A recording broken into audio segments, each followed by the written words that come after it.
don't know why it's taken me this long, but I'm finally a chai tea person. I put cream and maple syrup in mine, and this is like the highlight of my day every day. We've been having really rainy weather this week.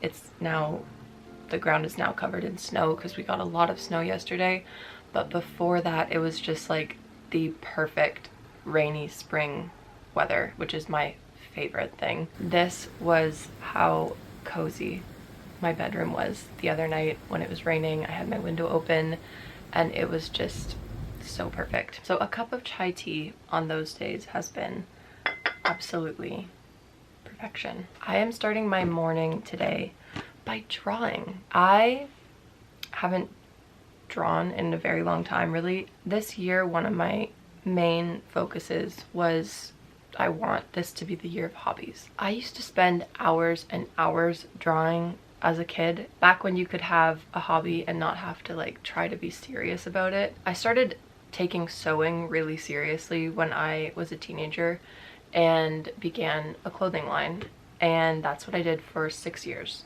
from when I was like 17 to 23. I took a very, very extreme path of turning your hobby into a side hustle and turning your side hustle into your job. And through that process, I got so unbelievably burnt out just on not only sewing, but like creativity in general. I didn't really have the time or energy to like explore any other creative like whims I had that didn't relate to sewing and in turn being monetized. And so YouTube has been so fun. If you have been following my channel from the beginning, this began as kind of a sewing channel because I wanted to take that job and turn it into teaching sewing as a way to get away from having to make things and sell them. But I just couldn't sustain that. It wasn't enjoyable for me to talk about only one thing because I enjoy so many things. And I think that's what this channel has kind of become, is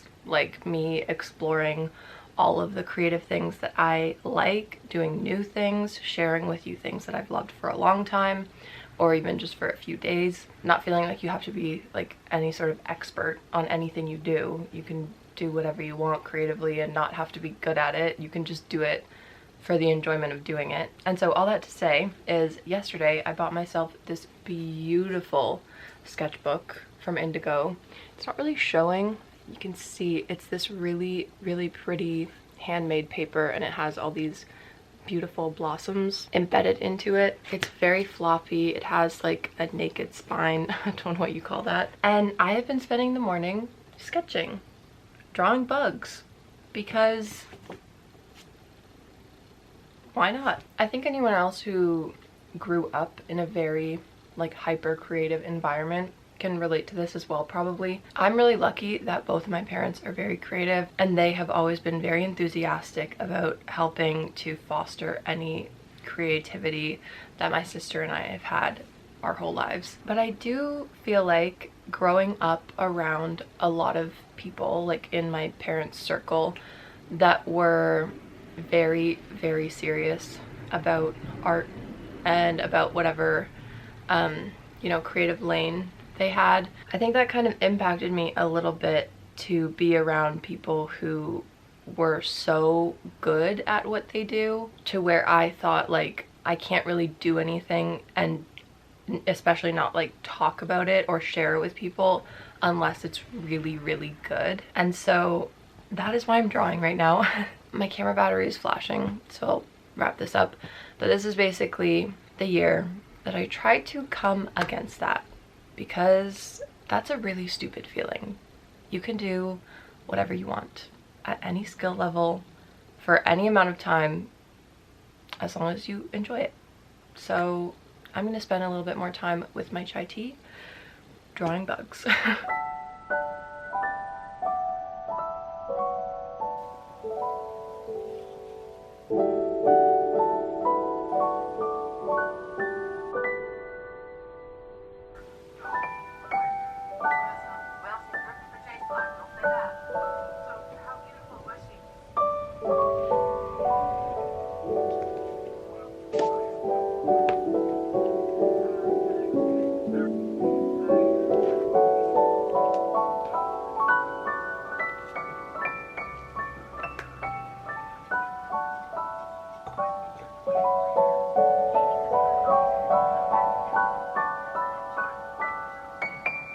I am very much back in my book obsession, so I thought we would have a little chat about what I've been buying and reading. I'm gonna start with the book that I have actually finished out of this pile, and that is Shady Hollow by Juno Black. I picked this up in a bookstore maybe 2 weeks ago, and I had heard quite a bit about it and thought it sounded really cute, but maybe not exactly up my alley. It is a murder mystery, but all of the characters are like woodland animals. So this takes place in Shady Hollow.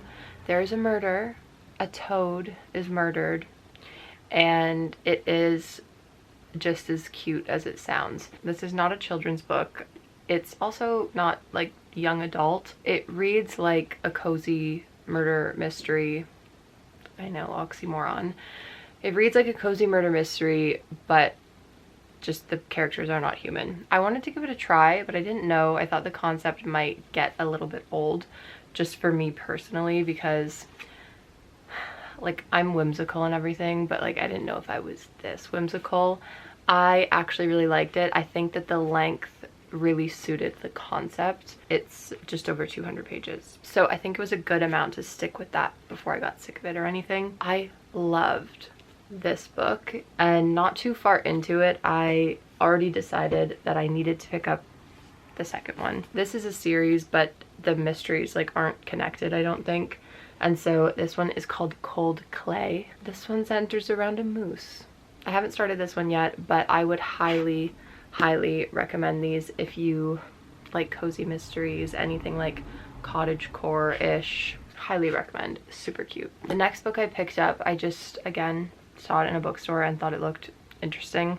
I'm trying to really do that now with books. Like I think I got too swayed by like BookTube, not on TikTok, but like TikTok books basically. A lot of the books that I've read from recommendations from TikTok, they don't leave anything in my brain basically. So I've been trying to kind of just stray away from that and go with whatever I just think sounds cool. Also trying to not read Goodreads reviews because I don't want to like have any preconceived notions going into books right now. That will probably change, but that's just what I'm doing right now. And so I picked this one up. This is called Lullaby for Witches by Hester Fox. Look at how gorgeous the cover is. I love that mix of textures. It's so pretty. And basically I just did pick this up because of the cover, because of the house that's down here basically is like my dream house. So this takes place in a little town in Massachusetts, and it's a split timeline. So half of it takes place during like the witch hunt, and half of it takes place in current day, where the main character is a curator of this old house where I think a woman who was put on trial for being a witch lived. I don't know if this is more based in like reality or if this is like fantasy, supernatural. I don't really know. The concept just sounded really interesting. I love museums, and so that whole side of it sounded like a really fun addition to the plot. I think it takes place in a coastal town. I think this will just be the perfect read for like these rainy, foggy spring days we have coming up. Okay, the next thing I bought was a bit of a treat to myself. I've been eyeing this book for quite a while now. I kept thinking of justifying it to be a gift to somebody else because I just thought this would be like the most perfect gift, but then I just gave it to myself.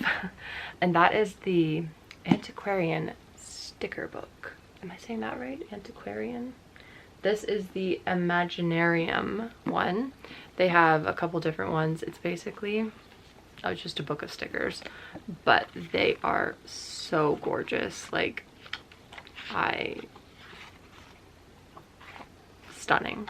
Like I said at the beginning of this video, I'm really just trying to do anything I can right now to foster my creativity, whether that's very small things like stickers or bigger projects. I'm just having fun, really. And so I just wanted to buy this so that I could put stickers on anything I wanted.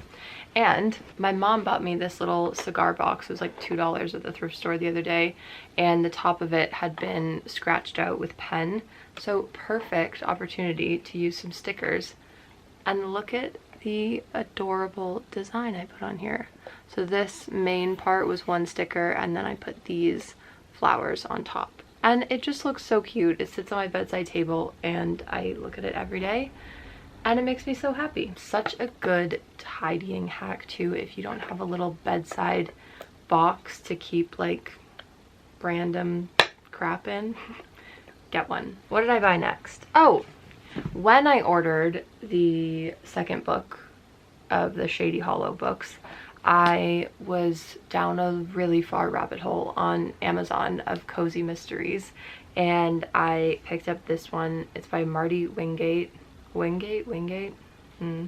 It's called The Garden Plot, and this is the first in a series of murder mysteries that are all centered around a garden. I think in the Scottish countryside, I believe. I think this one I think takes place in England, and the next one takes place in Scotland. Sounds fun. Just like a light little read. Again, it's not too long. It's just over like 250 pages. So not bad. And it just looks really cute. Another thing that I picked up, I was in a really adorable vintage shop recently, and they had a bunch of Nancy Drew books there and quite a few covers that I don't see very often. So I got this one for my collection. This is The Secret of Redgate Farm. I don't think I've seen this one ever, actually. So very happy I picked this one up. I'm trying to only buy one at a time because I want to slowly build my collection so I can feel like it's more collected. I could search for someone who's getting rid of their entire collection and buy them, but I think it's more fun this way because you can kind of remember where you got each specific book. And so now I have 1, 2, 3, 4, 5, 6. So small collection, but we're getting there. Next, I got a few art books from a thrift store. I'm not gonna go through the other ones and embarrass myself and try to pronounce any of it. One of them I think is actually entirely in French, which I only speak a tiny little bit of French, so I don't. Maybe I can glean a little bit from it. But the one that I really wanted to show you is this really cute little history of art. It's just a small guy. All of these books, I got 3 art books, and I think I paid like $5 or $7 for all 3 of them. I love looking for art books at thrift stores. But this just basically goes through art history, just like it says. So for each time period, it highlights specific artists that were very prominent and gives basically just like a summary of their life and their work, like a really quick one, and then their most like notable piece, which I think is really cool. It goes all the way from ancient art, classic art, medieval, early Renaissance, international Gothic. Ooh, that sounds right up my alley. This is something that I haven't done yet because it wasn't in my bedroom, so I wasn't remembering to pick it up and read it, but I think I want to keep this by my bedside and just read like a page a day or whenever I remember to. I love art history. Don't know a lot about it, but very fascinating. So love that. And then the last one, we have another witchy book. This is an author that I've been wanting to read for a while now. All of their books sound really unique and very interesting. I think the one I was looking at was called A Haunting in the Arctic or something like that, an Arctic haunting. I'll put a picture of it here. I was a little bit too scared to read it.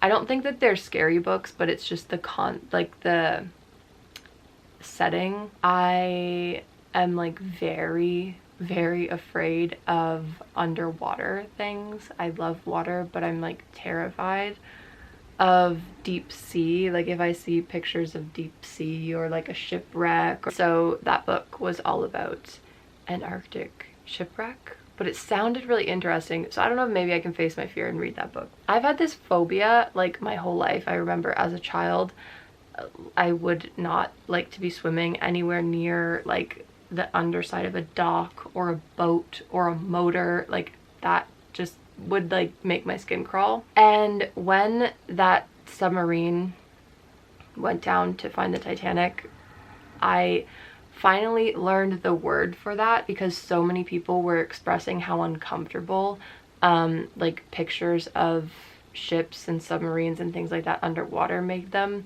And I think it's called submechanophobia. Deeply affected.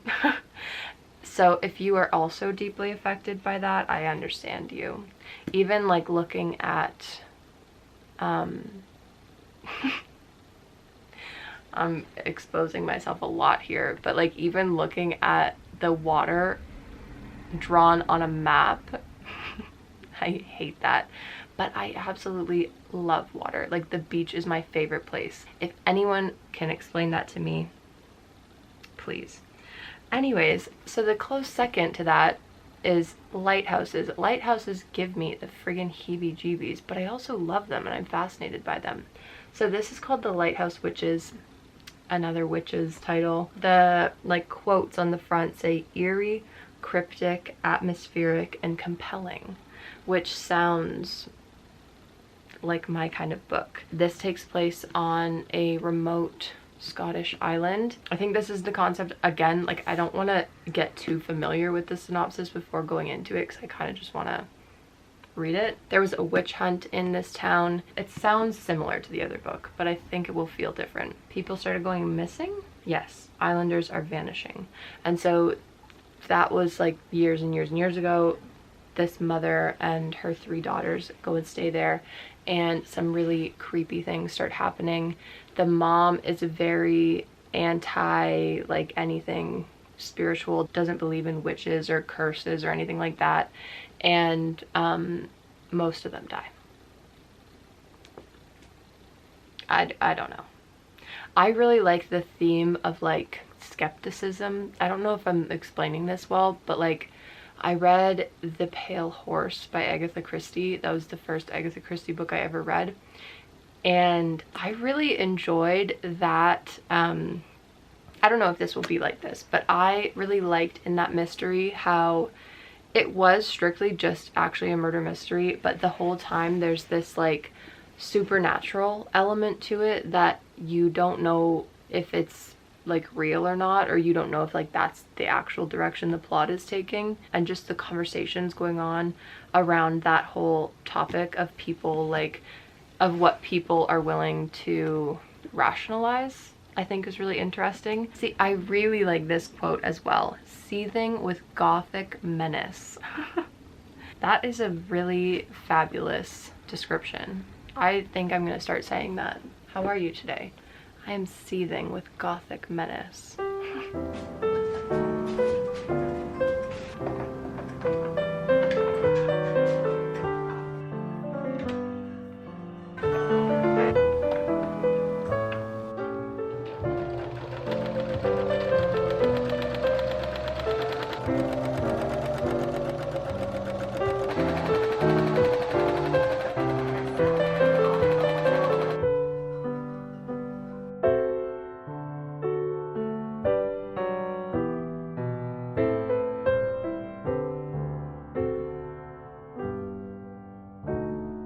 Been a few hours and I am back with another cup of tea.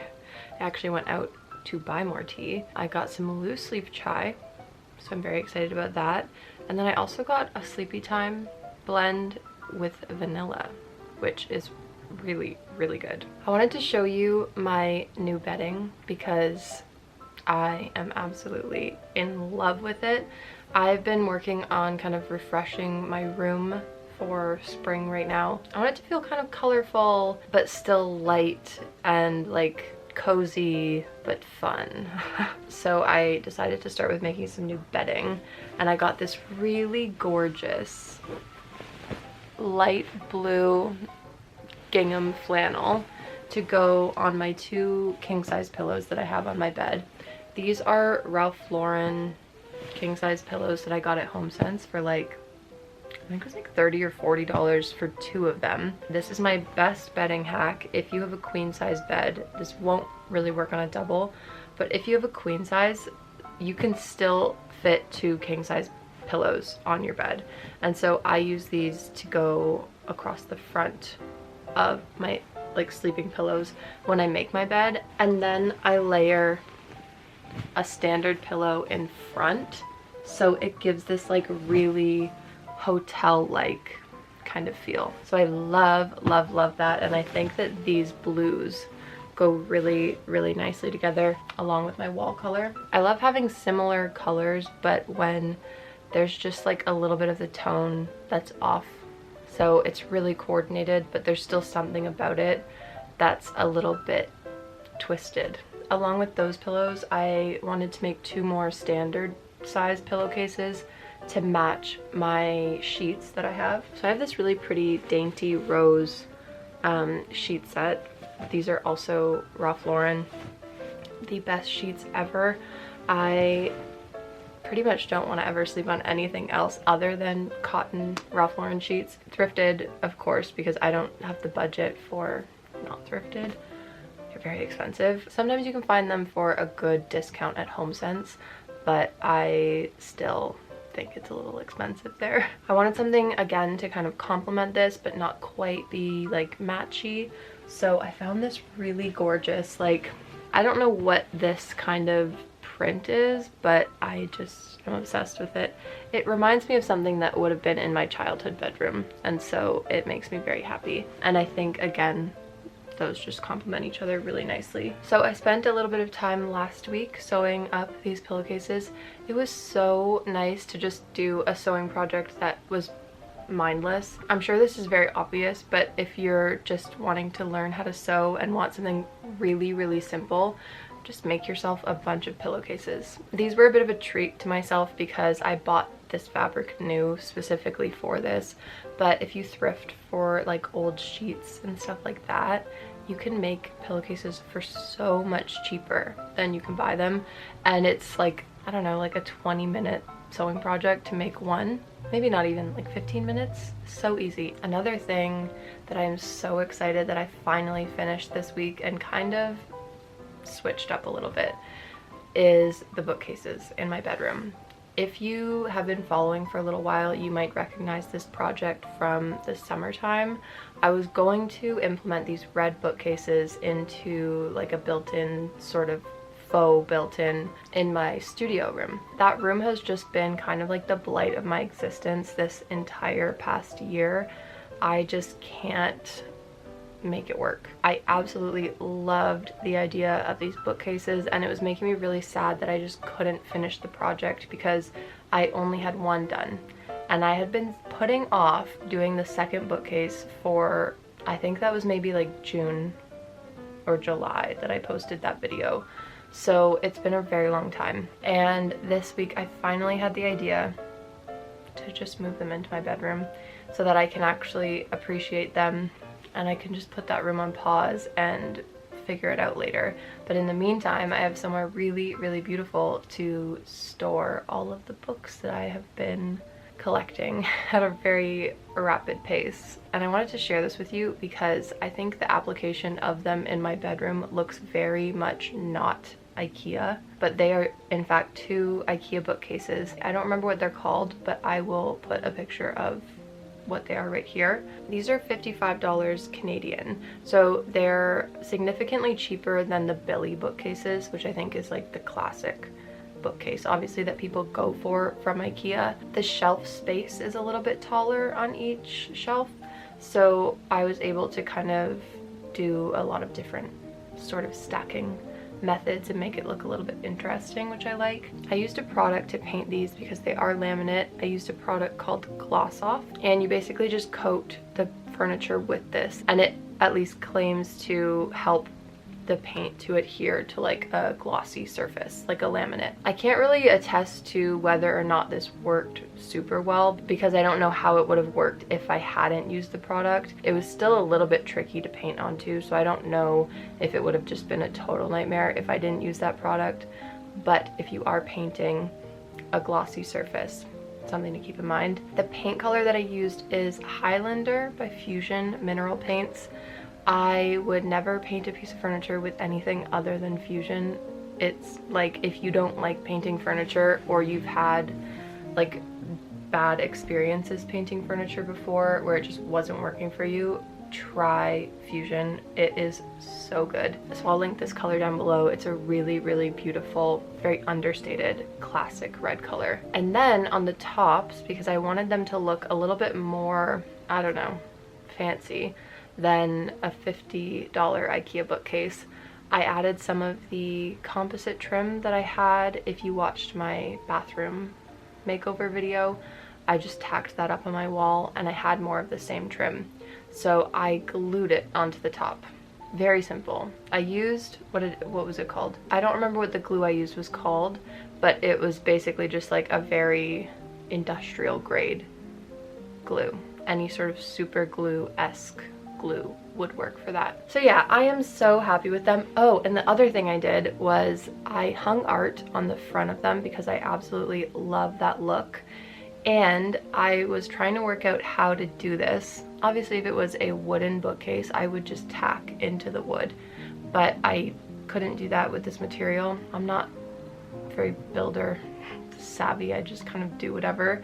And so I took some wire. The back of the shelf isn't like adhered to all of the shelves. It's just like a really thin piece that you tack on the edges.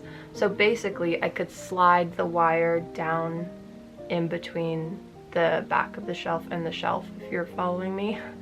And then I looped it around the shelf, strung whatever was holding up each piece of art through the wire, and then tied the wire up and turned it back on itself so it was super secure. I'm just obsessed with the way that it looks. I think it makes the bookcases look a lot more like just casual and effortless and less like my books are on display. I don't know how to describe it, but it just has like an effortlessness that I like. Speaking of art, I also did a little DIY with the sticker book that I showed you. I had these little vintage frames that I thrifted. They're made in England. They're so adorable, little brass butterfly frames that had typical of antique English frames, really creepy children in them. And so I wanted to replace them with something, and when I got this sticker book, I thought that was the perfect easy fix.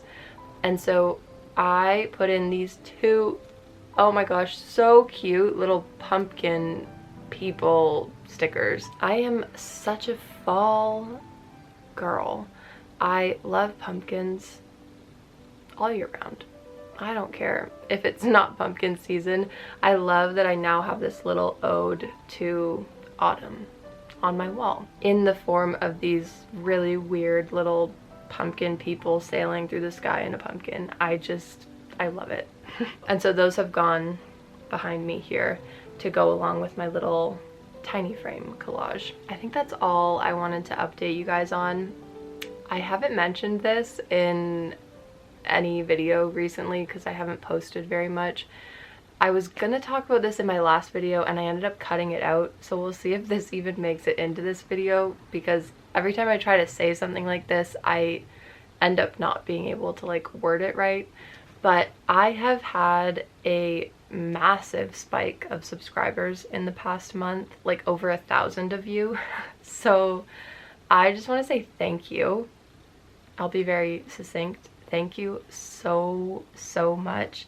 It's starting to feel very real that there's actually people watching these videos, and I just want to tell you how much that means to me, because I've had a pretty big jump in subscribers in the past month. It's made me feel a little bit paralyzed, because I don't know what people are really subscribing for.